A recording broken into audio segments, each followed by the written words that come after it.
Dobre, idem urobiť čaj ti tu seď. OK. HM, kde sa môže nachádzať tá Elisa, neviem ju nájsť.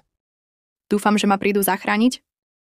Niekto prišiel, skúsim zavolať na pomoc, ale to je riskantné. Pomoc niekto... Niekto kričí, Kde ideš? na vecko.